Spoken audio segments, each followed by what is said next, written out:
नमस्कार विद्यार्थी मित्रांनो, आज आपण इयत्ता 10वी विषय मराठी कुमार भारती या विषयातील कृतीपत्रिका म्हणजेच प्रश्नपत्रिकेचा आराखडा आज आपण समजावून घेणार आहोत, जेणेकरून तुम्हाला सर्व प्रश्नांचा व्यवस्थित अभ्यास करून उत्तम गुण मिळवता येतील।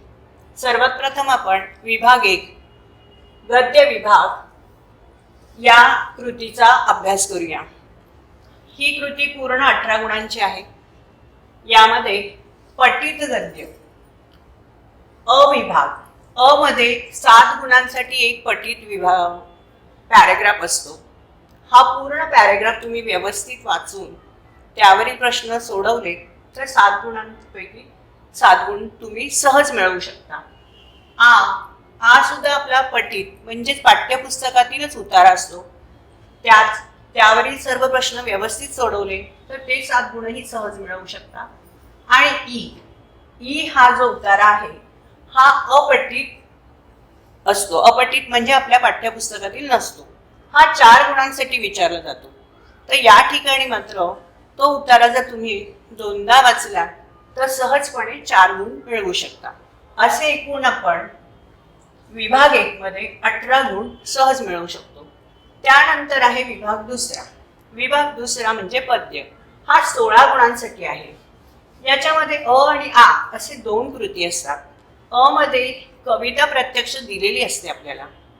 त्या कवितेच्या आधारावरती सूचनेनुसार जर आपण कृती सोडवली तर 8 गुण आपल्याला मिळतात। आ जो आहे त्यामध्ये मात्र आपल्याला कवितेची 2 नावं दिलेली असतात। त्यातील एक कविता आपण निवडायची आणि त्या संबंधीच्या कृती सोडवल्या तर तिथे सुद्धा 8 गुण म्हणजे एकूण विभाग 2 मध्ये आपल्याला 16 गुण मिळू शकतात। त्यानंतर आपण विभाग 3 स्थूल वाचन याकडे येणार आहोत। स्थूल वाचन हा जो विभाग आहे हे एकूण 4 धडे आपल्या पाठ्यपुस्तकात असतात। 6 गुणांसाठी हा प्रश्न विचारलेला असतो। यातील 3 कृती आपण व्यवस्थित सोडवल्या, 3 पैकी 2 कृती आपण व्यवस्थित सोडवल्या तर 6 गुण आपल्याला मिळतात। हा एकूण झाला 40 गुणांचा पेपर। आता पुढचा जो भाग आहे विभाग 4 हा आपला व्याकरणांवर आधारित असतो।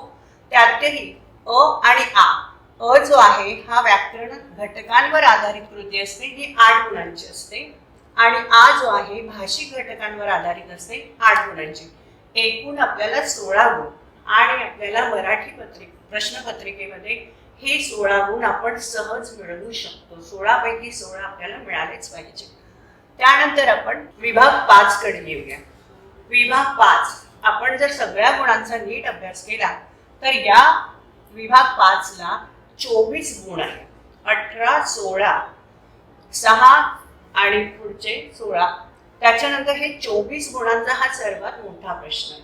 आपण सगळ्यांनी मिळून जर याच्याकडे व्यवस्थित लक्ष दिलं तर आपल्याला 24 पैकी जास्तीत जास्त गुण सहज मिळवता येतात। आता याच्यामध्ये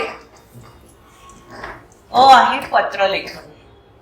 याच्यावरती 2 प्रकारची पत्र तुम्हाला दिलेली असतात। आपल्याला जे सोपं वाटेल, सहज लिहिता येईल ते पत्र तुम्ही लिहायचं किंवा त्याला और असतं सारांश लेखन।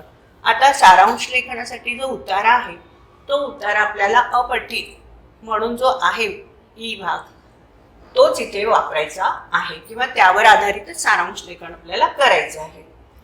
दोन्हीपैकी एक कृती सोडवायची आहे, गुण आहे 6। त्याच्यानंतर आ मध्ये आपल्याला 2 कृती सोडवायच्या आहे, एकूण गुण त्याचे 10 आहेत। जाहिरात, बातमी लेखन आणि कथा लेखन यापैकी तुम्ही स्वतः निवडायचं की मी छान कोणतं लिहू शकतो। तुम्हाला जर उत्तम प्रकारे जाहिरात लिहिता येत असेल तर अवश्य जाहिरात लिहा, बातमी लेखन चांगलं करता येत असेल तर बातमी लिहा आणि सगळ्यात सोपं तर कथा लेखन आहे, हे तुम्ही करू शकता आणि 10 गुण मिळवू शकता। त्यानंतर ई आहे सगळ्यात महत्त्वाचं, जो आपण पूर्वीपासून करत आलेलो आहोत, लेखन कौशल्य म्हणजेच निबंध। आता निबंध ही 3 प्रकारचे आहे। एक आहे प्रसंग लेखन, दुसरा आहे आत्मकथन आणि तिसरा आहे वैचारिक। जे योग्य वाटेल त्याच्यावरती तुम्ही सहजपणे एखादा निबंध लिहू शकता आणि निबंधाला एकूण 8 गुण आहे। निबंधाचा विषय व्यवस्थित समजला की तुम्ही सहजपणे हे पूर्ण निबंध लिहू, याच्यापैकी एक पूर्ण निबंध लिहू शकता। अशी एकूण ही 80 मार्काची आपली कृतीपत्रिका आहे.